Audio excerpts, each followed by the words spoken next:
Ég er staddur hér í Andeyri í Kakalaskóla. Hér segjum við gjarnan sögu þessa átakatíma 13. aldarinnar. Hér er sögu- og listasýning sem snýst nú mest Þór Kakala. En hér í kringum okkur er stórt sögusvið. Hér var suðupunktur sögunnar á þessum átakatímum. Örlygsstaðabardagi hérna rétt fram í sveitinni, Flugumýri hérna norðan við mig, Geldingaholt hérna hinum megin og Víðimýri og svo síðast en ekki síst Haugsnesbardaginn hérna rétt fyrir neðan okkur. Og það er nú kannski fyrst og fremst hans sem við ætlum að fara að segja frá hér, tilurð hans og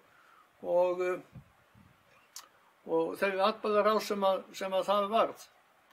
En verið velkomin á þessa sýningu okkar og velkomin í Kakalaskóla.